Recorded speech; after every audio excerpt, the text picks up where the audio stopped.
done right. 94. It's 8 minutes after 9 o'clock. Yes, I don't know why I feel like I'm out of breath, but it's that morning where things are just taking us, we keep going and going and going. This is a Situation Room.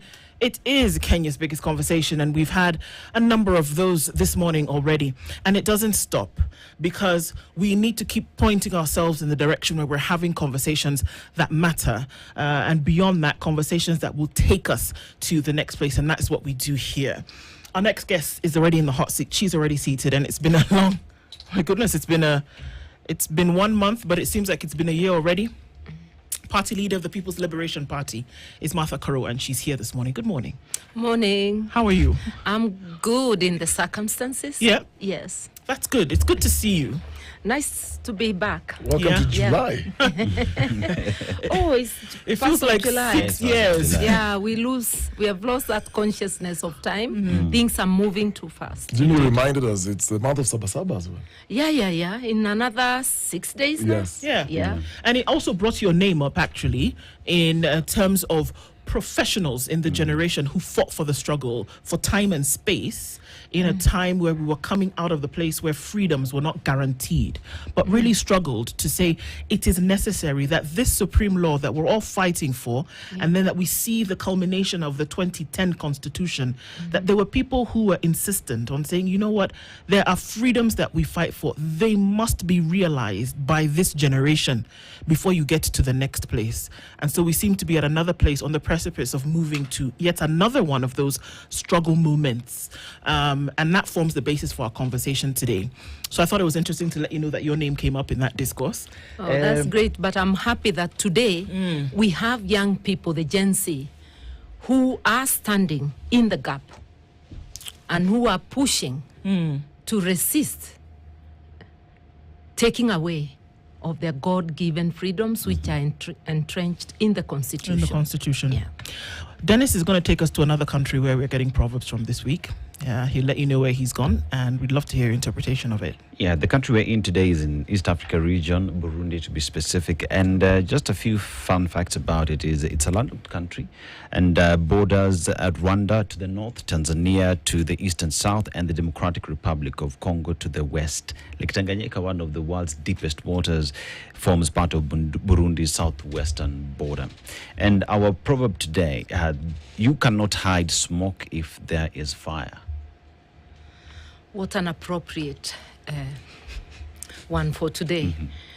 I think I would interpret it by telling the regime that is running this country, the rogue regime, that you cannot hide smoke while there is fire. Yeah. You cannot deny responsibility for abductions, the atrocities happening, and the sponsored goons, destruction that occurred on the 25th of June. Yeah. And that's where we are, because, the conversation that we have at this point, the words are heavy to use as adjectives to describe what is going on, but we've heard them.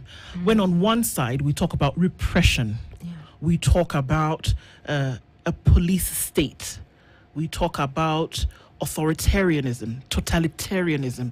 But sadly and unfortunately, these are the manifestations of the things that we actually see. On the other side, in what would be seen as an uprising, a dissent, we hear things like an attempted coup. We hear things like dissent. We hear things like terrorism and treason. We've heard these words being used to describe what on the other side folks are saying, we can't allow this to continue. But that seems to be the same. And unfortunately, instead of being in a place where there's a symbiotic relationship between the people and those who have been given the duty of representation in terms of leadership, what we're having is us against them. Does that characterize the situation that we are currently in? It does, where the us are the people and them are a small clique of the ruling elite. Because the people of Kenya are saying we want to be governed in accordance with our constitution, with our laws. We do not want our rights taken away. Whether it is about the economy, it's about individual freedoms. Just follow the contract between those who are in authority and the people. And it's all written in the Constitution. And I'm just imagining those words, treasonous. What is treason? Treason is not exercising your rights. Treason is not expressing dissent when things are not going right. Treason is trying to overthrow the Constitution. To this rogue regime, I would say, you are treasonous. You are trying to overthrow the Constitution of Kenya, passed by the people of Kenya, and by which you swore to abide, by which actually gave you the positions that you hold. When you abduct people, when you shoot to kill, and may Boniface Kariuki rest in peace, and the many others who have been killed, including Albert Ojwang and the very many others. It's not possible to mention all of them here. But Boniface comes to mind because he was shot to be killed, because he was shot at point blank range. And the officer went for his head. And is now on TikTok saying sorry. Why is he not before a court of law? Why do we hear a cabinet secretary,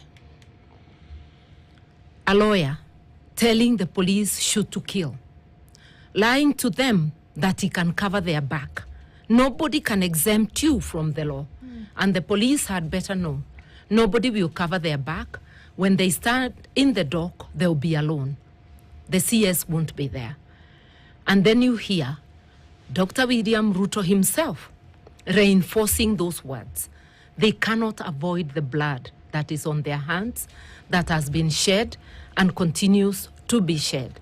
So I am thinking that even the word terrorism, it is the state terrorizing its own people.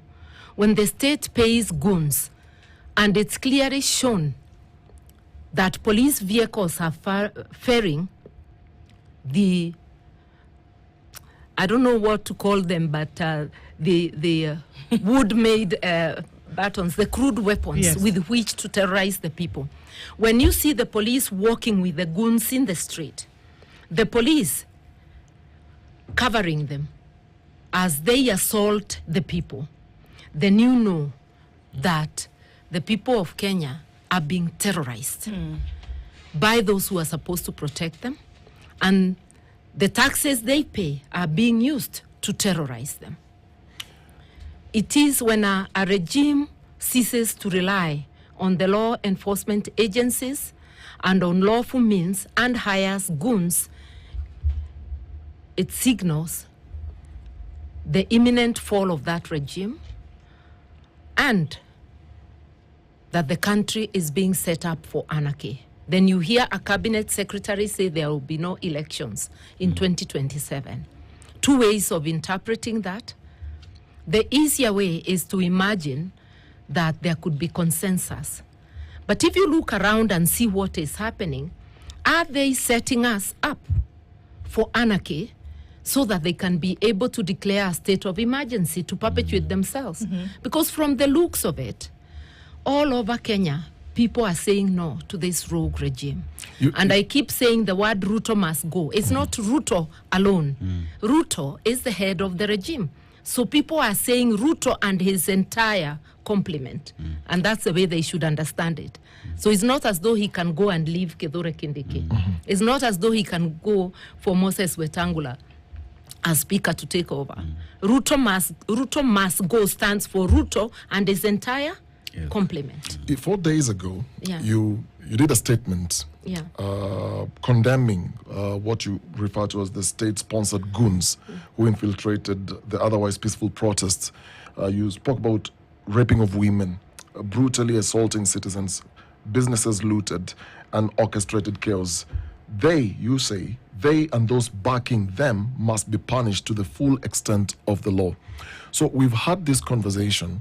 Yesterday, the DCI boss was questioned on this headline of the Standard, where is Dengwe, and he said, he's a person of interest, we're also looking for him. It almost feels the security agencies in these conversations Each person is saying, it's not me, I don't know, it's not me, I don't know. You've just said, it seems like we are being slowly led into a situation where there will be a state of emergency, therefore no elections. Are you seeing us going there? Is this the imagery that you have that's actually where we are headed? As I answer that, let's start with Diang'ui, which is the headline of the Standard today. Yeah. We are in court. I actually was the lead lawyer in the team that got the DCI asked to produce Diang'ui today at 11. Diang'ui was arrested on the 21st when they searched his house. I will not go into that because the DCI is denying. He said so yesterday. Yesterday was the 27th. 7 or 8 days after his disappearance, a matter that has been very public. It has been discussed widely. Why would the DCI choose to have a press conference rather than wait to appear in court today? Only on the day he knows that they are compelled to produce Diang'ui tomorrow.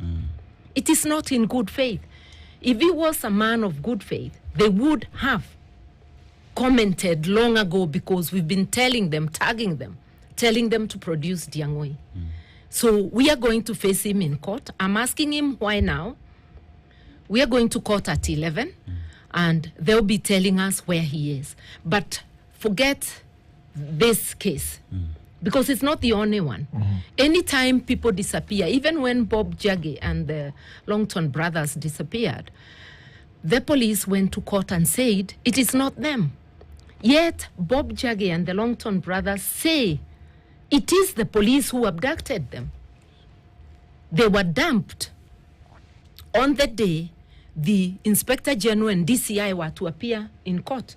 Those days it was Masengeli, if you remember. And they had been disobeying a court order to appear. So they miraculously are dumped on the day he's to appear. There have been many other cases. We are still in court in the Law Society case filed in December for Bernard Kavuli and several others on disappearance, actually 6 others. 2 have turned up dead. 4 were released. 2 are still missing. I do not know whether the math is correct. I may be missing the numbers, but I know 2 are still missing. The Mrolongo 4, 2 turned up dead, 2 are still missing. It is so worrying. Unless if the courts of law stamp their authority, the police are determined to keep saying it wasn't me. And imagine, let's assume it wasn't them. Since a year ago when disappearances, enforced disappearances and abductions became the order of the day, we pay them to know what is happening in the country and to keep our security. They would have found out by now. Short of them saying, we are unable to do our work. This is beyond us. They cannot say they do not know. The word I do not know should come into never apply from the police. They would be saying, we are trying to find out. This is what we have found out. So we are in a state where we are on our own, you know, and they cover for each other. Today, the man responsible for the arrest of Albert Ojwang, the DIG, is yet to be arrested. Talam, the OCS who is charged in court, has already said that it is the DIG Langat who told him that he should be disciplined a little. That is enough. He is the one who set things in motion, a chain of events that ended in the death of Albert Ojwang. Clearly, from where I see it, he's not just a person of interest. He is the trigger that caused all those events. He should be behind bars. They're covering for him. Ruto is silent on that. Because this is the man he would like to take over the police force. A man who will, you know, if we go by this, a man who will not respect the Constitution. So you look at all these things, and we say, yes, they want to set us up. We as Kenyans must refuse, must resist. We must not allow them a day more beyond where they should go. And they must know Kenyans have an option to remove them earlier. Article 1 does give us.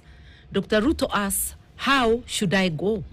Take the same route you took to come to where you are. You could either resign. If you respected the people, the voice of the people, if you were a Democrat, you would resign by now with your entire government. You would go home. But because you will not, the people will remove you, either 2027 or earlier. Because if they continue killing people, people can exercise their option. You will kill just like you're killing, but you cannot kill everyone. And I keep reminding them, we've had dictators, authoritarian rulers, terrorists in the name of leaders, and none of them have survived the will of the people. Not Idi Amin, whom Ruto is imitating, because I will be forgiven for christening him the butcher of Kenya, because of the number of people being killed everywhere. Not al-Bashir. Al-Bashir had a very, very serious army and police state. He still went down. Not the leaders in Egypt. And even in China, Tiananmen Square happened. No dictator, not even Adolf Hitler, has ever survived the will of the people. So, Dr. William Ruto, you and your rogue regime will not survive the will of the people.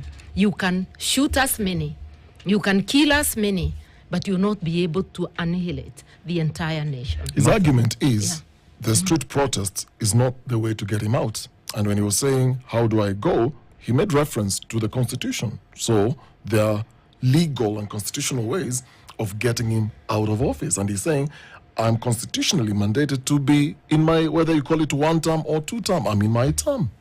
Is he constitutionally mandated to kill people?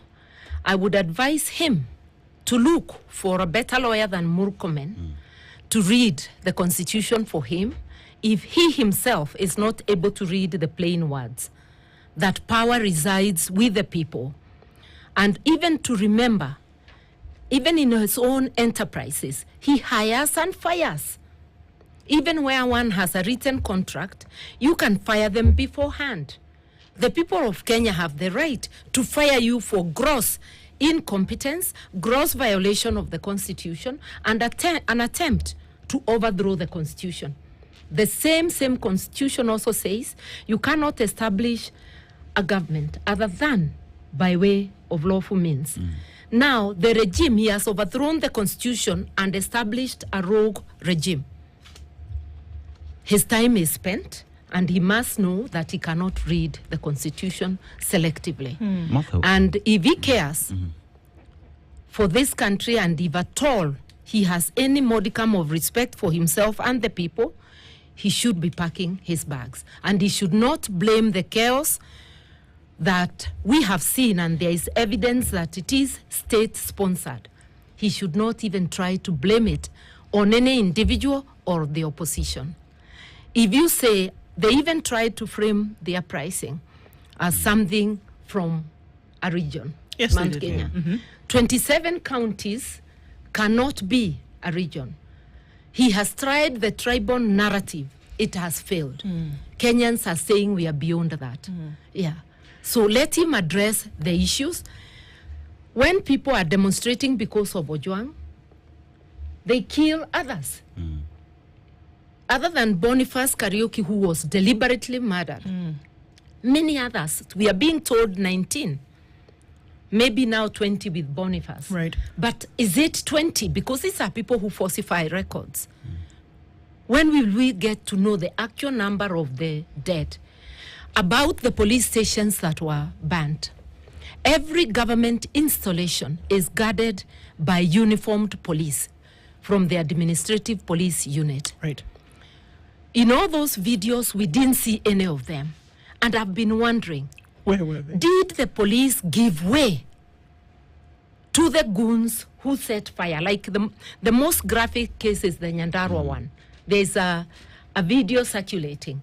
You see them break the windows of the car, open the bonnet, and then set fire. And then they go to the next car. Their faces are seen. One of them has the trademark rungu, or stick if you like, the freshly minted ones Yes. that are walking around with goons and are being ferried in police vehicles. So that automatically tells you who are the people who would be so bold going car to car. And they were not a big mob that you'd say the police ran away because 10,000 people went. In the case of the Nyandarua one, you see just about 6 or 7 people, and their faces are not covered. Who are these? And why? Who was guarding Kikuyu police station on that day? Who was guarding the court? Because all government installations have said are guarded. Did they call for distress? Stop arresting youth who have been vocal. Stop arresting human rights champions, trying to frame them. We saw the goons. We saw you walk with them. Release the activists who are arrested and go for the people you sent because you know them by name. On the day of the protest, we saw, as you've clearly indicated, police working together with the goons. And even on the day of June 25th, Kenyans woke up to roadblocks and barricades outside Barbed Parliament. wire. Barbed wire. And one would say, if the kitchen is too hot, get out. Get out. And with that again comes the question of police and investigations that are done. We're being told we don't know where Nyang'ui is. But then again, we remember within 4 days you gave us entire report on who killed the MP Were. Appears as though when it comes to police working, police is meant for a specific sector of Kenyans and not everybody. That's what is appearing, that all the state machinery, including the law enforcement, is being used for a clique. The elite that are leading, and not for the population. You cannot say you don't know where Nyang'ui is, you didn't pick him, and you're not telling us where he is. You cannot say you do not know about the welfare of Kenyans, which is your core business. I am telling members of the security agencies, you are Kenyans like us. You deserve protection of the law just like the rest of Kenyans. Do not obey illegal orders. You'll be at the dock alone. Safeguard everybody. Do not use the instruments we have given you. Those guns, those heavy machines we have given you are not for terrorizing us. They are for guarding us. And to the army, your work is to deal with external enemies. When did your fellow Kenyan become an external enemy? The cowardice of Dr. Ruto is legendary. I have never, and I'm now in my late 60s, I have not seen a president barricade themselves. And we demonstrated as the youth during Moi era. I have never seen people who barricade themselves with barbed wire. That is not your house, Dr. Ruto. It's our house. If you barricade your house in Sugoi, we will not ask you. If you barricade your house in Karen, we will not ask you. If State House is too hot, why don't you leave and take a holiday in Karen? Let the people visit their house. As well, Martha, one would have expected that by now statements made by the Cabinet Secretary, Kipchumba Murkomen, at least something ought to have happened. He should have been taken in to substantiate his orders because we know he does not have any authority over the police service. That's number one. Number two, NCIC to move in and even ask questions based on that. But there is semblance of silence. Thank you. NCIC, why do we pay you? You summon people who are merely expressing themselves. How come you have not summoned Kipchumba Murkomen for the shoot to kill order, which he denies, but he was captured by the media giving exact that order. An illegal order because, yes, he does not command the police. Even if Inspector Kanja was to give that order, it will still be an illegal order because there are circumstances where police are allowed to use necessary force. Shooting to kill, shooting people on sight is not necessary force. It is excessive force on unarmed protesters. I think that it is about time. And yesterday we did call for the resignation of or firing of Kipchumba Murkomen. But why should we stop at Kipchumba Murkomen? Dr. Ruto himself reinforced that statement. So actually, the call should be for the entire regime to go. The fish rots from the head. This particular fish is rotten. And it is time. Kenyans were given time to reorganize themselves. Let's talk about this head. You and William Ruto, then he was no president, served together quite briefly in the Grand Coalition cabinet under President Mwai Kibaki. Yeah, for 1 year to be precise. Yes, that's why I said in a short period, a limited period. So in April 2008, following the post-election crisis that we had in the country, that coalition government came together. At the time, you appointed Minister of Justice, National Cohesion and Constitutional Affairs, and Ruto was serving as Minister of Agriculture. I believe you had cabinet sessions together. In your limited interaction with him, did you see a side of him then that you're not either seeing it now, or are you seeing something totally different from what was projected when you worked with him? What do you see in terms of character? I see the same Ruto. I'm not among those that he has been able to deceive as to who he really is. A person who does not respect boundaries. Even in that cabinet, if you go to the records of newspapers, you'll see we had an altercation in December of 2008 inside cabinet over the maize scandal emanating from his ministry. He was Minister for Agriculture.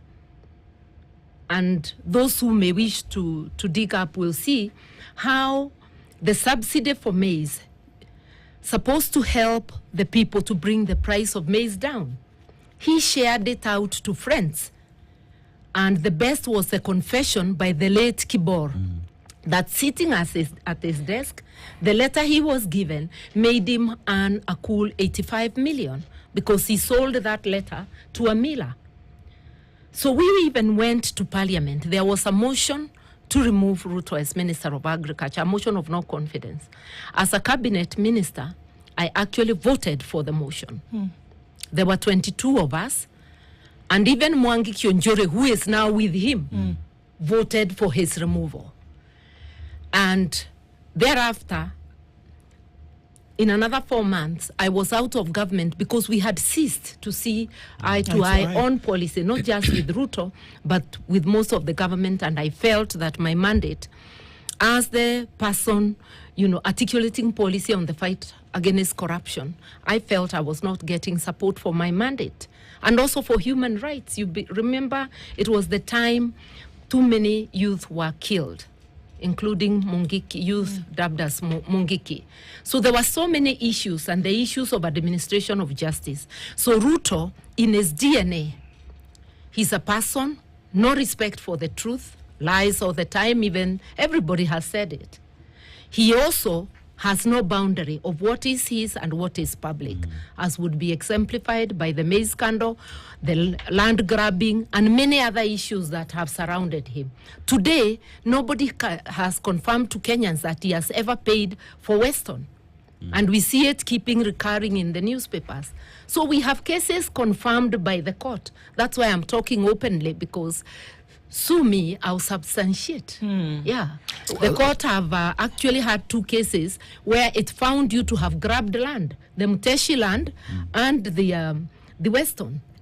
If it is corruption, I'll be able to substantiate. He was charged with corruption. The case collapsed because the witnesses were either compromised, some he promoted because they were in his ministry. Yeah. The reason I asked that question is at the time before resigning, what was coming out is a complaint that the president then, Mwai Kibaki, did not consult you as the justice minister when you're looking at all these appointments, including Ruto's appointment back then, and the consultations around who you're working with regarding justice matters and constitutional matters. Are you then seeing, because that was the government then, now this is another different government, is this the same script, different characters? Are we going to expect any change whatsoever? Let me say this. The immediate trigger for my resignation was appointments in the judiciary. Yes. Without any, not that I was mandated or a member of the JSC. But once the recommendations are given to the president, then as his constitutional advisor, and with the mandate of being able to forward judiciary issues to cabinet, there are backroom consultations. And he had consulted me before the 2010 constitution in the same appointments in 2006, and I had advised him against it. Then they bring the same behind my back, and I'm called to attend, and I refused and left because my mandate has been taken away. The fight against corruption had been abandoned, and the rule of law and human rights had been abandoned. Now, administration of justice was also heading the wrong direction. Yes, the seeds of these things were sown then. I had difficulties even the time he appointed the Grand Coalition government, because I was insisting that he should not appoint people who have issues of integrity. The Constitution had not yet been passed, but we had the Public Officers Ethics Act. So it was possible to say people who do not qualify this. And he was told by others that it is okay, it's a Grand Coalition government. So then things start to happen the wrong way. Because if he had followed that law, Ruto should not have been admitted to cabinet at that time. And it was not only him. Okay. There are about 3-4 people who ought not to have qualified. So you can see the cancer is eating us. Then we come to 2013. And Kenyans must always ask themselves, was it a mistake to elect people who had cases at the ICC? What's the message?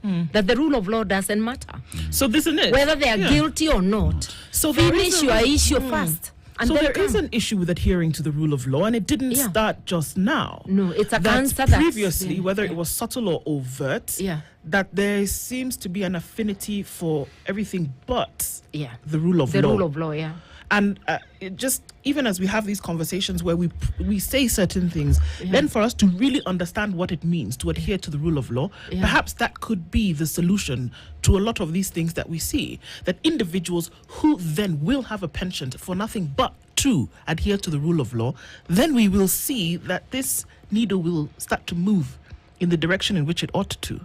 Thank you very much for that, because really, even today, even as we chant Ruto must go, and indeed the rogue regime must go in its entirety, we as Kenyans must be conscious. What is the problem and what will be the answer to the problem? The answer is lack of adherence to the rule of law. And the rule of law means the Constitution and the laws made under it. It means governance, because there can't be good governance that is not grounded on the rule of law. Therefore, the alternative to the rogue regime that has all but overthrown our Constitution is bringing in leadership that will respect, adhere to the rule of law, leadership that will respect boundaries, because it's all about the rule of law, by the way, and governance. But people don't connect. People tell you that we can deal with the rule of law later. If you see the footprints, even from the KANU era, the issue was the same. When people were being detained without trial, when leaders were being detained for merely expressing themselves, including expressing themselves in parliament, because Serone and Shikuku, it was just expressing themselves inside parliament where you have privilege, but the privilege was ignored. Matiba and Robia is expressing themselves outside, and they were entitled even under the old constitution. Lawyers Getobu Imanyara, Dr. John Kaminwa, Mohamed Ibrahim, who today sits at the Supreme Court, it was because of their work as advocates. Imanyara for writing the Nairobi Law Monthly, for being critical of the government, which you can see today that every young person who has exercised their right to be critical of the government or to call others to come and attend peaceful demonstrations like Diangoi are being punished. So you can see it's the same thread of people who do not respect the rule of law and therefore do not respect the rights of others and even life of others. All these matters still end up, in terms of legal redress, Yeah. they all end up, like you say, today there's a case of Ndiangui. Yeah. All these matters will still eventually go to court. Yeah. As the current status and the current feeling is that Parliament is already captured by the executive. Yeah. By extension, judiciary also is captured. Is your view the judiciary is also captured by the executive, or what's going on? I would say that yes, there is encroachment of the judiciary, but we can still see sparks of light in some of the judicial pronouncements. A few in the lower courts, noting that the lower court issues of rights are not always there, but we can see a few of them standing up. We can see the human rights court standing up, even though sometimes you can see wavering. But there is some good coming out of the High Court, some good coming out of the Court of Appeal, and I'm unable to see much coming out of the Supreme Court, because even where the High Court and Court of Appeal ruled the 2023 finance bill unconstitutional, the Supreme Court rumbled. Yes, no, but it still can apply. Once something is unconstitutional, it can't apply. So you can see lack of firmness, but the courts can yet redeem themselves, because the framers of the Constitution, the people of Kenya, in their wisdom, entrusted arbitration of disputes between them and the leadership in the courts of law. I would urge professionals holding position of authority in the courts, in any other department of government, know that even if the technical appointment is by a person in office, you owe your allegiance to the people of Kenya. Those appointments are done in our name and on our behalf. And you must always consider what is the best interest of Kenyans, not what is the best interest of the ruling class. I would urge them to be true to the oath of office and to know nations are built by you and me. You in the position you hold, even just as a rank and file police officer, a constable. You, when you uphold my rights and the rights of others, you are building the nation. When you don't, you are destroying the nation. So we must know that nations are built by their citizens, and laws are as good as the people who enforce them. Let us do our bit. We need a collective consciousness as Kenyans to build this nation, to restore the rule of law, and with it, human rights and good governance, and to know that you cannot exchange a bad government with another bad one. You need to look at all the people seeking leadership. And I don't mean for one seat, because people focus on the presidency only. Focus on your MCA and governor, because that's your county government. And most of your day-to-day things, including health, including necessities like water, they are managed by these people. And your money is coming to these people. Focus on your women rep. Focus on your constituency MP and senator. That's your national parliament, which shares the national cake to you. Then focus on the presidency. Unless if we do that, to change the entire leadership and put leadership that will think that is people-centered. Because what we are having is a government that serves itself. And that is totally unconstitutional. They should be servants of the people, not serving themselves, not converting the state as their vehicle to opulence, to undeserved riches, and to unbridled power, which they abuse to oppress us. Martha, one of the things you said is that we will not allow this to continue to happen. Yeah. That it happened in time gone, but it's also happening today, whereby, you know, things like right to representation don't happen, whereby right to then lobby and picket and demonstrate, or protest, are met with the things that we are seeing today. But you said we're not going to allow this to happen anymore, and that people have to decide that this shouldn't happen anymore. How exactly do you see this living itself out? Collectively, we will not allow, and Kenyans have shown they will not allow.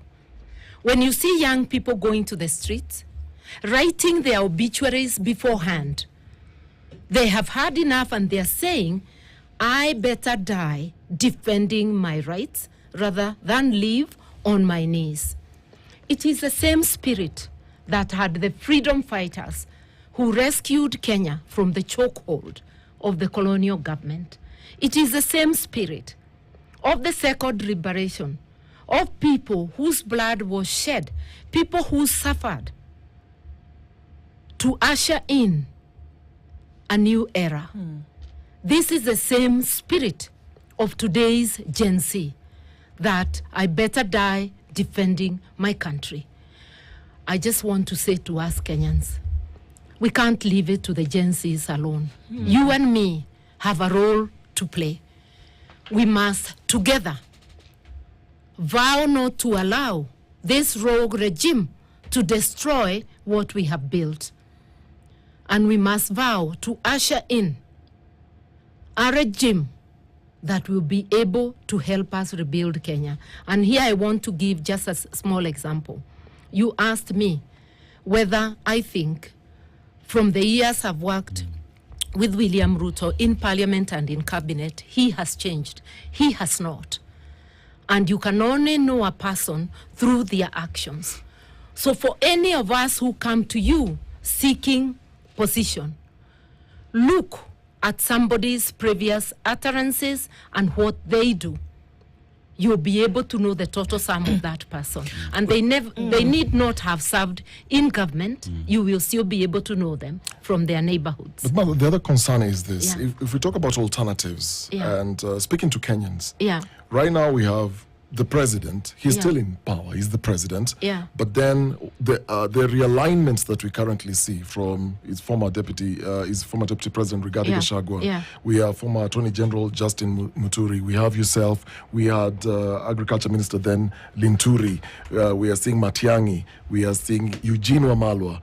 You are seeing a lot of these people. Don't forget Kalonzo. And Kalonzo Musyoka, sorry, thank you for reminding me. So we are seeing all these people coming together. And people are saying, look, is this the alternative? These are old deputies of the ones who are currently in power. And then there are others within the outfit who are also have integrity questions. Is that then the future? I have said, and I'll repeat here, you must allow all of us to seek office. But the decision on whom to employ lies with the people. The populace is the accountability mechanism in this country. Do not drop the ball. And everybody has a role to play, irrespective of their past. There's some, because this vehicle is stuck in the mud, it needs numbers to push it out. And when I come to push your vehicle, you don't ask for my ID. You let me push your vehicle and you turn and say thank you as you're driving off, isn't it? Therefore, let the people remain the accountable.